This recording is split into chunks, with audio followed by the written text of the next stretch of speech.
எப்படி இருக்கீங்க கலாமா? பார்த்து ரொம்ப நாள் ஆச்சு. நல்லா இருக்கேன்.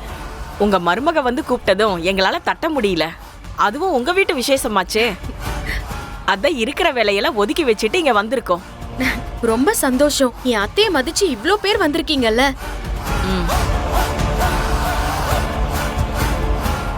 எனக்கு இத பார்க்க ரொம்ப சந்தோஷமா இருக்கு. என் அத்தை பேருக்கு இந்த ஊருக்குள்ள தனி மதிப்பு இருக்கு. இல்லையா பின்ன? அதான் கலாமா அடுத்த எலெக்ஷன்ல நிக்க போறாங்கல்ல.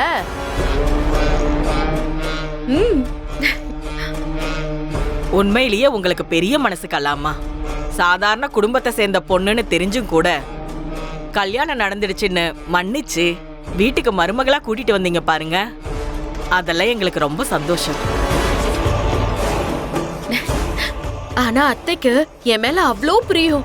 உங்க எல்லாரையும் கூப்பிட்டு ஃபங்க்ஷனை நல்லபடியா நடத்தணும்னு அவ்ளோ ஆசைப்பட்டாங்க. ஆனா அவங்க ஆசைப்படி உங்க எல்லாரையும் கூட்டிட்டு வந்தேன். உங்க ஆசீர்வாதம் எல்லாம் சேர்ந்துதான் என்ன நல்லபடியா வாழ வைக்கும்.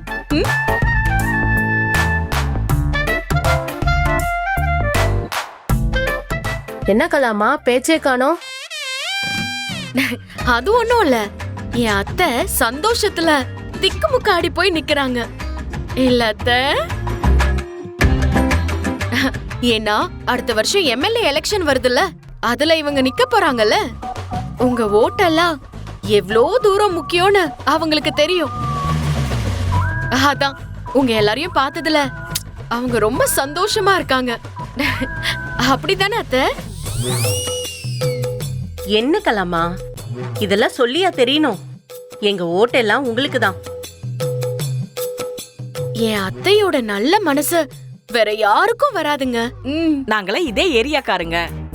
எத்தனையோ தடவை அன்னதானம் போட்டிருக்காங்க, இலவசமா புடவை எல்லாம் கொடுத்திருக்காங்க, இன்னும் எவ்வளவோ நல்லது பண்ணிருக்காங்க. இவங்க தான் அடுத்த எம்எல்ஏ. அத்தை, ஆரம்பிச்சிடலாமா? நானும் நர்மதாவும் பூஜைக்கான ஏற்பாட்டெல்லாம் பண்றோம். சரி, நீங்க எல்லாரும் உட்காருங்க. நான் இப்ப வந்து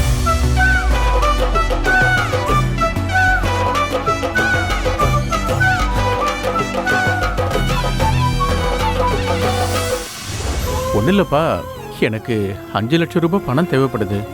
5 லட்சம் ரூபாயா? என்ன விஷயம்? என் பொண்டாட்டிக்கு உடம்பு சரியில்லை, ஹார்ட்டில் கொஞ்சம் பிரச்சனை இருக்கு. உடனே ஆப்ரேஷன் பண்ணணும்னு டாக்டர் சொல்லியிருக்காரு. கொஞ்சம் பணம் கொடுத்து உதவினா அவ உயிரை காப்பாற்ற முடியும்பா. உனக்கு புண்ணியமா போகும்பா. புண்ணியெல்லாம் யாருக்கு வேணாம்? எனக்கு வேண்டியது வட்டி தான். அது எப்படி உங்ககிட்ட இருந்து வரும்? நீங்க எப்படி கொடுப்பீங்க? நான் எங்கேயாவது கடைக்கு கணக்கு எழுத போயோ இல்ல ஏதாவது வேலை செஞ்சோ வட்டியை கட்டி கடன் அடைச்சிடுவோம்ப்பா. பெருசா காசு கேட்க வரீங்க. முதல்ல நம்ம தராதரம் என்னன்னு யோசிச்சு பார்க்கணும். கையில வருமானம் இல்லாம குடுன்னு சொன்னா என்ன அர்த்தம்? முன்னாடியாவது உன் பொண்ணுக்கு இருந்துச்சு, அது கடை வச்சு நடத்துச்சு, அதுல ஏதாவது வருமானம் வந்தா கூட நீங்க பணம் கேட்கறதுல நியாயம் இருக்கு. பணம்லாம் கொடுக்க முடியாதுன்னு உன் கையில கடவுளா பார்த்து பணத்தை கொடுத்துருக்காருப்பா. இந்த நேரத்துல கூட உதவி செய்ய மாட்டேங்கிறியப்பா. நீயும் செத்து போயிட்டேன்னா எவையா என் பணத்தை கொண்டு வந்து கொடுப்பான்? என் காசை நான் உன்கிட்ட கொடுத்து உன் பின்னாடியே நான் நாய் மாதிரி அலையணுமா? முதல்ல இங்க இருந்து கிளம்பு.